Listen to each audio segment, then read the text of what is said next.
Hi മക്കളെ, നമുക്കറിയാം DNF block elements എന്ന് പറയുന്ന ചാപ്റ്ററിൽ വളരെ ഇമ്പോർട്ടൻ്റ് ആയിട്ടുള്ള ഒരു സംഗതിയാണ് ഡി ബ്ലോക്ക് എലമെന്റുകൾ ഫോം ചെയ്യുന്ന കളേർഡ് അയോണുകൾ അല്ലേ. അപ്പോൾ ഭൂരിഭാഗം ഡി ബ്ലോക്ക് എലമെന്റുകളും അവർ കാണിക്കുന്ന വലിയ പ്രധാനപ്പെട്ട പ്രോപ്പർട്ടികളിൽ ഒന്നായിട്ടാണ് കളേർഡ് അയോൺ ഫോർമേഷനെ കുറിച്ച് ടെക്സ്റ്റ് ബുക്കിൽ പറഞ്ഞിട്ടുള്ളത്. അതിൽ നിന്ന് ചോദ്യങ്ങളും വരാറുണ്ട്. ഓക്കെ, അപ്പം ജസ്റ്റ് നമുക്ക് എങ്ങനെയാണ് ആ ടോപ്പിക്ക് നമ്മൾ പഠിക്കേണ്ടതെന്ന് ജസ്റ്റ് ഒന്ന് നോക്കാം. കുറച്ച് സമയം എടുത്തിട്ട് നമുക്ക് ആ ടോപ്പിക് എങ്ങനെ പഠിക്കാൻ നോക്കാം, എങ്ങനെയൊക്കെയാണെന്ന് ചോദ്യങ്ങൾ വരാമെന്ന് നോക്കാം. നമുക്കറിയാം കളേർഡ് അയോണുകളെ ഫോം ചെയ്യണമെങ്കിൽ അതിനെന്ത് വേണം? വിസിബിൾ റീജിയനിൽ നിന്ന് ലൈറ്റിനെ അത് അബ്സോർബ് ചെയ്യണം അല്ലെ.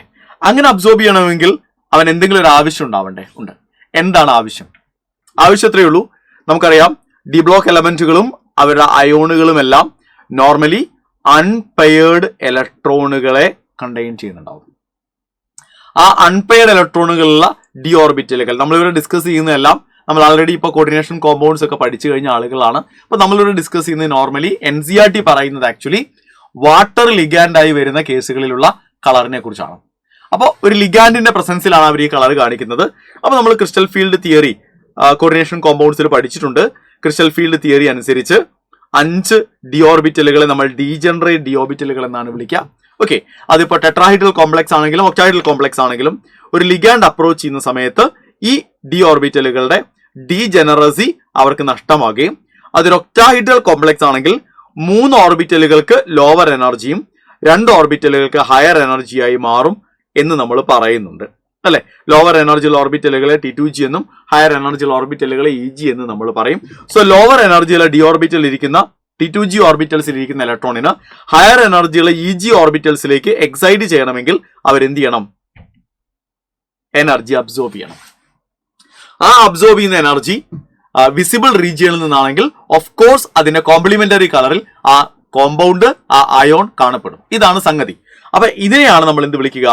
DD ട്രാൻസിഷൻ എന്ന് വിളിക്കുക. അപ്പൊ ഡി ബ്ലോക്ക് എലമെന്റുകൾ അല്ലെങ്കിൽ ട്രാൻസിഷൻ എലമെന്റുകളുടെ അയോണുകൾ കളേർഡ് ആകാനുള്ള കാരണം എന്താണെന്ന് ചോദിച്ചാൽ നമ്മൾ DD ട്രാൻസിഷൻ ആണ് എന്ന് പറയുമ്പോൾ ഇതാണ് DD transition. Lower energy D ഓർബിറ്റൽസിൽ നിന്ന് ഹയർ എനർജി ഡി ഓർബിറ്റൽസിലേക്കുള്ള ഇലക്ട്രോണുകളുടെ എക്സൈറ്റേഷനെയാണ് നമ്മൾ DD ട്രാൻസിഷൻ എന്ന് വിളിക്കുക. അപ്പൊ അബ്സോർബ് ചെയ്യുന്ന കളറിലല്ല, അബ്സോർബ് ചെയ്യുന്നതിന് കോംപ്ലിമെന്ററി കളറിലാണ് ആ കോമ്പൗണ്ട് എന്ത് ചെയ്യുക, ആ അയോൺ എന്ത് ചെയ്യുക, കാണപ്പെടുക. ഓക്കെ ആണല്ലോ. അപ്പൊ ഇത്രയും കാര്യങ്ങളാണ് ഇവിടെ പറയുന്നത്. ആ കാര്യങ്ങളൊക്കെ നിങ്ങൾക്ക് ക്ലിയർ ആയിട്ടുണ്ടാവുമെന്നാണ് ഞാൻ വിചാരിക്കുന്നത്.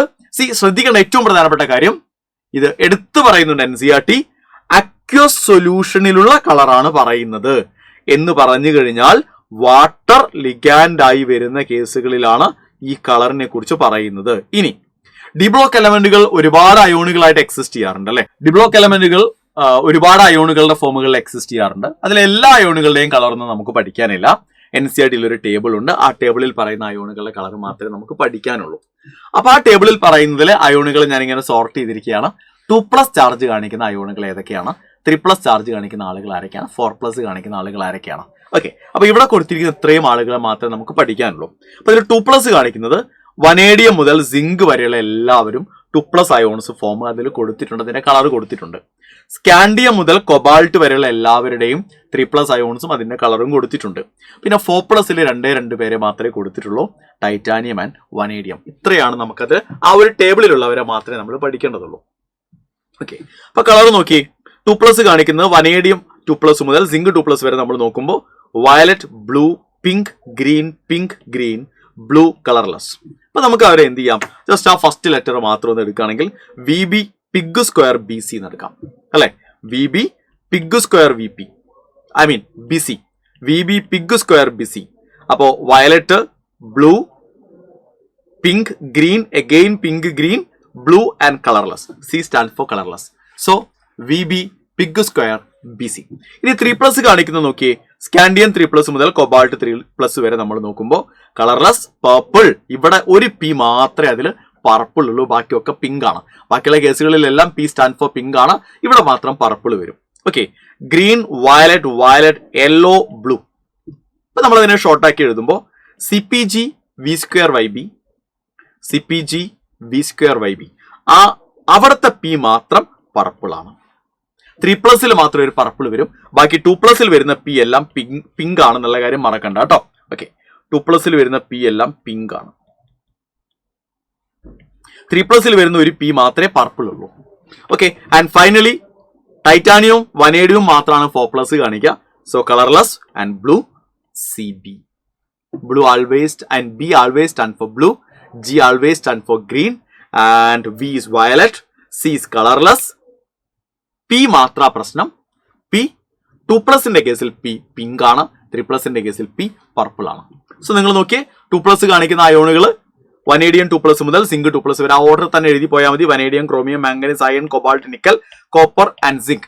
വനേഡിയം മുതൽ സിങ്ക് വരെ 2+ കാണിക്കും. നമ്മൾ ഉപയോഗിക്കുന്നത് VB pig square BC, VB pig square BC. And scandium മുതൽ കൊബാൾട്ട് വരെയുള്ളവരാണ് 3+ കാണിക്കുക. Scandium, titanium, vanadium, chromium, manganese, iron, cobalt, അത്രയേ ഉള്ളൂ. ആ കറക്റ്റ് ഓർഡർ തന്നെ പോകുന്നത് കൊബാൾട്ട് വരെ കേട്ടോ. അപ്പൊ അവിടെ CPG V² YB ready. And 4+ കാണിക്കുന്നത് titanium 4+ and vanadium 4+ CB. Done. ഇത്രയാണ് നമുക്ക് അതിൽ പഠിക്കാനുള്ളത്. അപ്പൊ ഈ രീതിയിൽ പഠിച്ചു പോവാ. ഇനി നമുക്ക് ചോദ്യങ്ങളിലേക്ക് പോകാം. ഇത്രയും അതിൽ പഠിക്കാം, പക്ഷെ ചോദ്യങ്ങൾ ചോദിക്കുകയും ചെയ്യും. ഒരു ക്വസ്റ്റ്യൻ ഞാൻ കാണിച്ചു തരാം കേട്ടോ. നിങ്ങൾ ഈ ചോദ്യം കണ്ടോ? The correct set of ions in aqueous solution. കണ്ടോ, അക്വസ് സൊല്യൂഷൻ കൃത്യമായിട്ട് എടുത്ത് പറഞ്ഞിട്ടുണ്ട്. With the same colour from the following. ഒരേ കളർ കാണിക്കുന്ന ആളുകൾ. ഇപ്പൊ നമുക്ക് ഈ തന്നിരിക്കുന്നതിൽ 2+ അയോണും ഉണ്ട്, 2 3+ അയോണും ഉണ്ട്. അപ്പൊ ഇവരുടെ ഓർഡർ നമുക്കറിയാലോ അല്ലെ. 2+ കാണിക്കുന്നത് വനേഡിയം മുതൽ സിങ്ക് വരെ 2+ കാണിക്കുന്നുണ്ട്. റെഡി അല്ലേ? ആൻഡ് 3+ കാണിക്കുന്ന ഏത് മുതൽ ഏത് വരെയായിരുന്നു നോക്കിയാൽ നിങ്ങൾ? സ്കാൻഡിയം മുതൽ കൊബാൾട്ട് വരെ. സ്കാൻഡിയം മുതൽ കൊബാൾട്ട് വരെയാണ് 3+ കാണിക്കുക. അപ്പോൾ ഈ ഒരു ഓർഡർ നിങ്ങളുടെ മനസ്സിലുണ്ടാവണം. ഇനി നമ്മുടെ ആ കോഡ് ജസ്റ്റ് ഒന്ന് നോക്കിയാൽ മതി. നിങ്ങൾ എന്തായിരുന്നു ഫസ്റ്റ് കോഡ്? എന്തായിരുന്നു ഓർമ്മയുണ്ടോ? ഫസ്റ്റ് കോഡ് എന്തായിരുന്നു നോക്കി? VB പിഗ് സ്ക്വയർ BC അല്ലേ?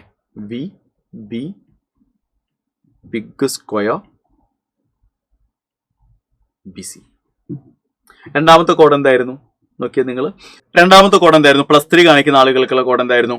CPG V² YB അല്ലെ? CPG V² YB. നമുക്ക് എഴുതി നോക്കാലോ. CPG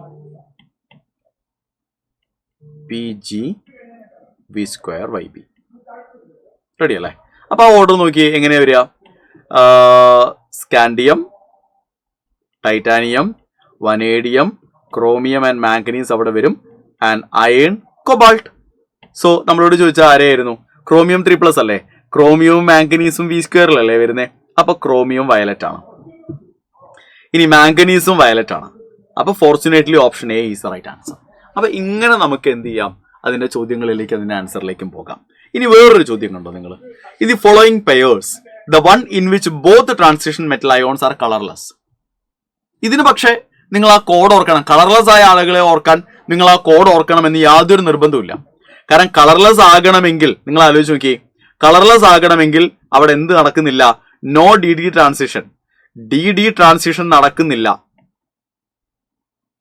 അല്ലെ? DD ട്രാൻസിഷൻ നടക്കുന്നില്ല എന്ന് പറഞ്ഞു കഴിഞ്ഞാൽ അതിൽ അൺപെയർഡ് ഇലക്ട്രോണുകൾ ഇല്ല എന്നല്ലേ നമ്മൾ മനസ്സിലാക്കണ്ടേ? അൺപെയർഡ് ഇലക്ട്രോൺ ഇല്ലാത്ത ആളുകൾ ആരൊക്കെയാ? നമുക്കറിയാം, നമ്മുടെ അയോണുകളിൽ അൺപെയർഡ് ഇലക്ട്രോൺ ഇല്ലാത്ത ഒരാൾ സ്കാൻഡിയം 3+ ആണ്.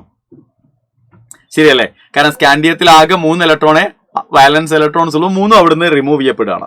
രണ്ടാമത് ടൈറ്റാനിയം 4+ ആണ്. കാരണം ടൈറ്റാനിയത്തിൽ ആകെ 4 ഇലക്ട്രോൺസ് ഉള്ള ഔട്ടർ ഇലക്ട്രോൺസ് ഉള്ളത്. ആ 4 പേര് റിമൂവ് ചെയ്യപ്പെടുകയാണ്. ആൻഡ് മൂന്നാമത്തെ ആൾ ആരായിരുന്നു? സിങ്ക് 2+ ആണ്. കാരണം സിങ്ക് അതിൽ D10 ആയിരിക്കും. ഇവർ രണ്ടുപേരും D0 ആയിരിക്കും കാണിക്കുക. ഇവൻ മാത്രം D10 ആയിരിക്കും കാണിക്കുക അല്ലെ? അപ്പൊ ഇത് പോസിബിൾ അല്ല എന്നുള്ള കാര്യം അറിയാം. അപ്പൊ ഇവർക്ക് രണ്ടുപേർക്കും D ഇലക്ട്രോൺസ് ഇല്ലാത്തത് കൊണ്ടാണ്. ഇവന് പക്ഷേ D ഇലക്ട്രോൺസ് എല്ലാവരും പെയർഡ് ആയതുകൊണ്ട്, അൺപെയർഡ് ഇല്ലാത്തത് കൊണ്ടാണ്. റെഡി അല്ലേ? അപ്പൊ നമ്മൾ നോക്കുന്ന സമയത്ത് എവിടെയാ റൈറ്റ് ആൻസർ? അവിടെ ഓപ്ഷൻ A ആ റൈറ്റ് ആൻസർ വരിക. പക്ഷെ ഓപ്ഷൻ ബിയിൽ നിങ്ങൾ നോക്കണേ. ഓപ്ഷൻ ബിയിൽ സംഗതി ഓപ്ഷൻ A ആണ് റൈറ്റ് ആൻസർ. ഓപ്ഷൻ ബിയിൽ ടൈറ്റാനിയം 4+ കളർലെസ് ആണ്. ആൻഡ് ഓപ്ഷൻ ഡിയിൽ സിങ്ക് 2+ കളർലെസ് ആണ്. അപ്പൊ ഇങ്ങനെ നമുക്ക് കളറ് പഠിച്ചു കഴിഞ്ഞാൽ നമുക്ക് കളറുമായി ബന്ധപ്പെട്ട ഏത് ചോദ്യത്തെയും നമുക്ക് എന്ത് ചെയ്യാൻ പറ്റും? ഈസി ആയിട്ട് സോൾവ് ചെയ്യാൻ പറ്റും. അപ്പൊ ആ കോഡ് ഞാൻ ഒന്നുകൂടി പറയാം.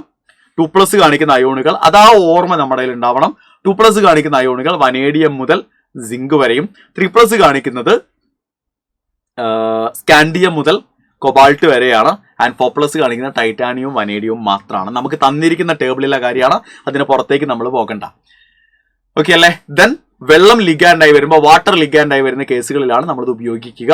ആൻഡ് കളർ നമ്മൾ നോക്കുന്ന സമയത്ത് 2+ വരുന്ന കേസുകളിൽ നോക്കി V B pig square B C ആണ്, അവിടെ പി സ്റ്റാൻഡ്സ് ഫോർ പിങ്ക് ആണ്. V B pig square B C 2+ കാണിക്കുമ്പോൾ അവിടെ പി സ്റ്റാൻഡ് ഫോർ പിങ്ക് ആണ്. ആൻഡ് 3+ കാണിക്കുന്ന അയോൺസിൽ C P G V square Y B, അവിടെ പി സ്റ്റാൻഡ്സ് ഫോർ മറക്കരുത് പർപ്പിൾ ആണ്, പിന്നെ സി ബി ആണ്. അത്രയേ ഉള്ളൂ, സിമ്പിൾ ആണ്. ഇങ്ങനെ എഴുതി പഠിച്ചാൽ നമുക്ക് ഈസി ആയിട്ട് അത് ചെയ്യാനായിട്ട് സാധിക്കും. സോ മക്കളെ, അടിപൊളിയായിട്ട് നിങ്ങളുടെ പ്രിപ്പറേഷൻസ് മുന്നോട്ട് പോകട്ടെ. All the best.